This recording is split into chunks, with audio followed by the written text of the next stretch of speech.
Урматтуу мекендештерим, ардактуу коноктор, айымдар жана мырзалар, баарыңыздарды жалкар жазуучу, гуманист, философ, планетардык инсан, атактуу жазуучубуз Чыңгыз Төрөкулович Айтматовдун 90 жылдык мааракеси менен чын дилимден куттуктайм сиздерди.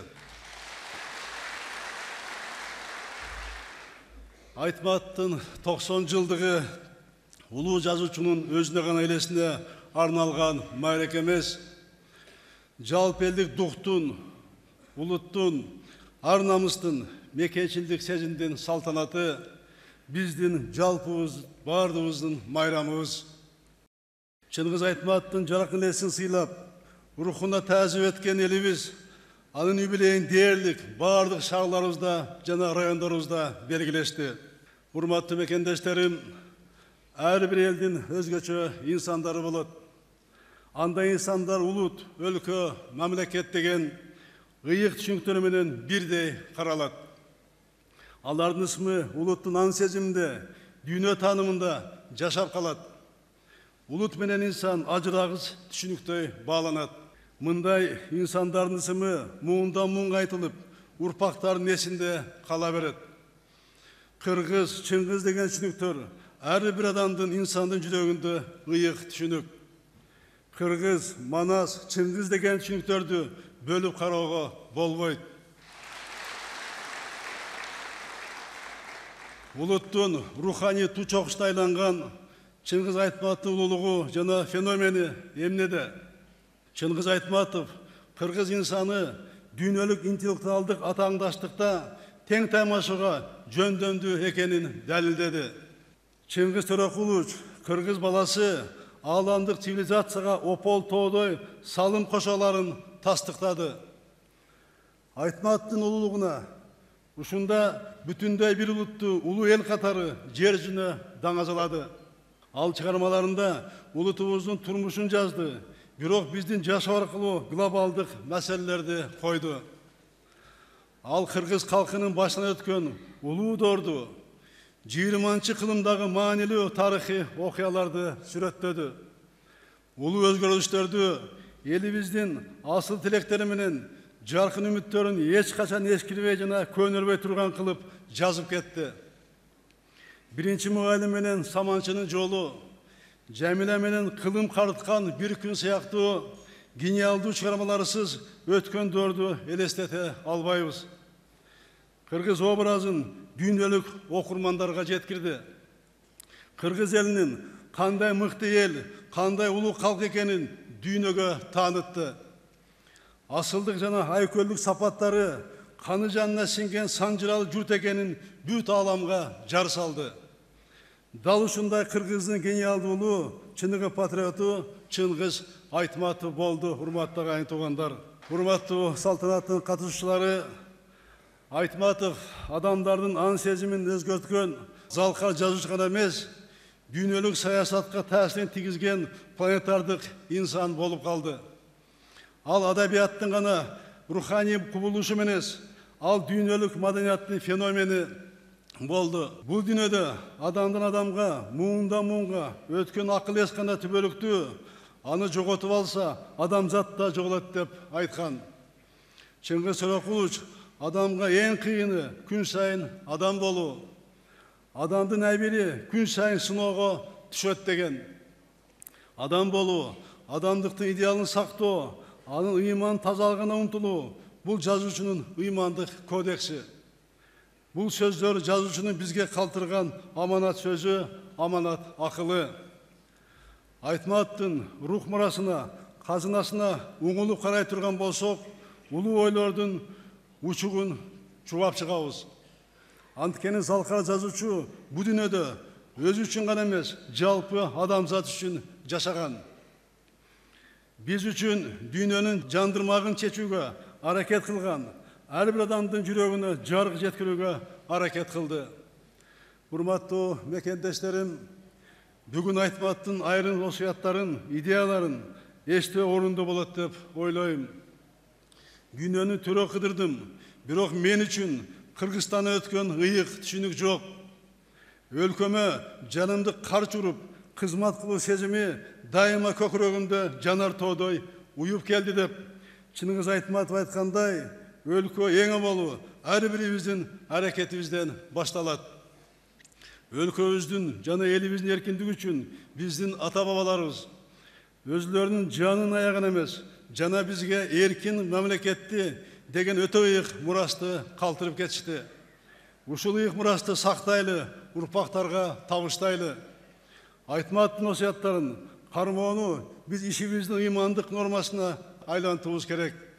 Биз Айтматовдун чыгармалары менен дүйнөгө таанылсак, анын акыл сөздөрү, акылман ойлору менен биз өзүбүз тааныйбыз.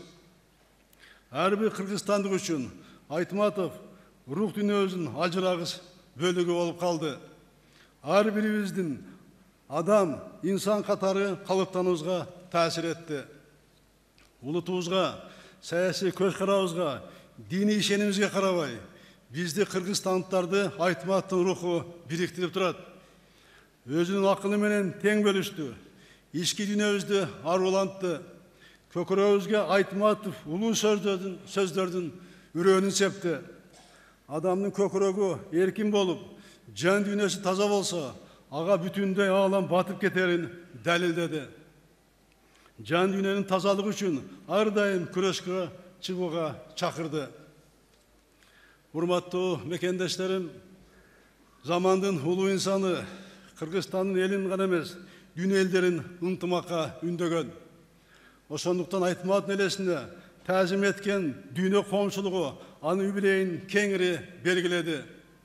Анын 90 жылдыгына арналган иш-чаралар Бириккен Улуттар уюмунда өттү. Ага мен өзүм катышып келдим. Түрксой 2018 жылды Айтматов жылы деп жарыялады. Шериктеш мамлекеттердин башчылары, түрк тилдүү мамлекет башчыларынын кеңеши Айтматовдун 90 жылдыгына арналган атайын билдирүү кабыл алышты. Айтматовдун эскерүүчүлөрү Россияда, Туркияда, Казакстанда, Өзбекстанда, Азербайжанда, Белоруссияда, Англияда, Германияда, Японияда, Бельгияда, Австрияда, Кореяда, Иранда жана башка өлкөлөрдө болуп өттү. Жакында мына Кытайда да болот. Бизден дагы делегация ал жака кетип атышат. Москва шаарында Айтматов сквери негизделип, анын эстелиги орнотулду. Астана шаарында проспектиге, Ташкенттеги көчөгө Айтматовдун аты берилди. Түркия мамлекетинде жана Белоруссияда Айтматов атындагы эс алуу багы негизделди. Кавказ тоолорундагы чокуга, Люксембургдагы көчөгө Айтматовдун ысымы берилди. Шериктеш мамлекеттердин парламенттик ассамблеясы Айтматов атындагы сыйлык уюштурган. Бул өлкөлөрдөгү досторубуздун баарына жалпы кыргыз элинин атынан терең ыраазычылык билдирем. Урматтуу салтанаттын катышуучулары, 1986 жылы Чыңгыз Айтматов башында турган дүйнө интеллектуалдарынын көрүнүктүү өкүлдөрү Ысык көл форумун өткөрүүгө чогулганын билесиздер. Айтматовдун форуму батыш менен чыгыштын көрүнүктүү өкүлдөрүн өз катарына бириктирген. Алар дүйнөлүк аренада түзүлгөн ошол мезгилдин чакырыктарына жооп издеген. Адамзатты глобалдык катастрофадан сактап калуунун жолдорун изилдеп, жаңыча ой жүгүртүүгө жол ачышкан. Мына ошол даңазалуу биринчи Ысык көл форумунан бери туура 32 жыл өттү. Улуу инсаныбыз демилгелеген нарктуу салт улантуу максатында быйыл кайрадан кыргыз жергесинде Ысык көл форумун ийгиликтүү өткөрдүк. Бул форумга дүйнөгө таанымал Айтматовдун замандаштарын чакырдык. Форумга келген белгилүү инсандар Чыңгыз Айтматов элесине таазим этип, анын гуманисттик идеялары азыр да актуалдуу экенин белгилешти. Айтматовдун Ысык көл форумун кайрадан Кыргызстанда Залкардын мекенинде өткөрүү менен Залкардын элесине дагы бир ирет таазим этип, анын көсөмдүгүн белгилеп, идеяларын дүйнөгө кеңири жайылтуу максатын көздөдүк. Урматтуу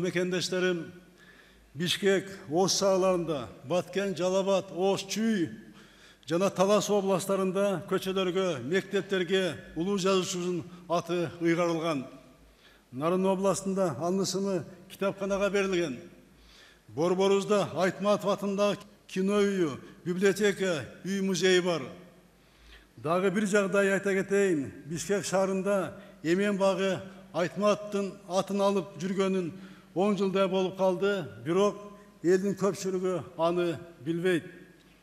Бишкек мэриясы конкурстун негизинде бул паркты жасалгалоо концепцияны иштеп чыгып, Айтматовдун руху көрүнүп, билинип тургандай кылып кайра карасу керек.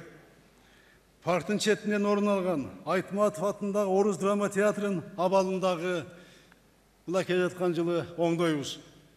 Урматтуу салтанаттын катчылары, ардактуу аксакалдар, Бишкек шаарында Айтматов атындагы проспект бар. Манас проспекти тоону көздөй өйдө кетип, Айтматов проспекти болуп уланып кеткени өзүнчө бир символикалуу. Биринчиден, Чыңгыз Төрөкулович улуттук маданияттын туу чокусу болгон Манас эпосунун изилденишине, аны басып чыгарууга зор эмгек кылган. Манас эпосун дүйнөгө таанытууга өзгөчө салым кошкон. Кыргыз элинин рух сокусу Манас эпосу деген бийик баада Чыңгыз Төрөкуловичке таандык. Манас маданиятыбыздын туу чокусу болсо, Айтматов рухубуздун туу чокусу.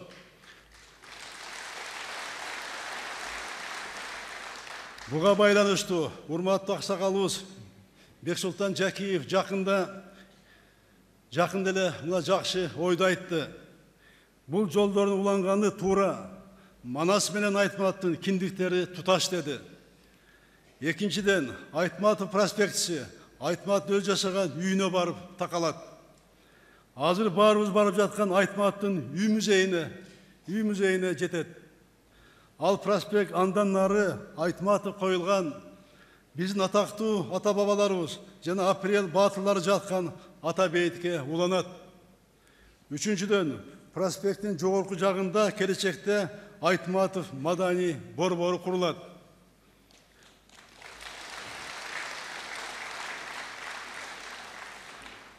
Азыр жазуучунун кичи мекени Шекер айылында Чыңгыз Ордо комплексинин курулушу башталды. Эми урматтуу мекендештерим, Бишкектин борборунда Разаев көчөсүндө китепкана деп салынган жаңы имараттын базасында Манас жана Айтматов академия түзүү чечимин була кабыл алдык. Бул жакын арада документтерге кол коюлат.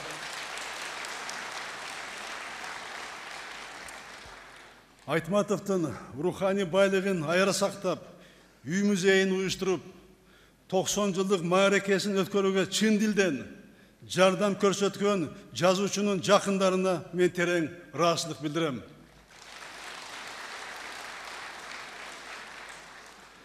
Урматтуу мекендештерим, Чыңгыз Айтматовдун 90 жылдыгы бул улуттук дуктун майрамы.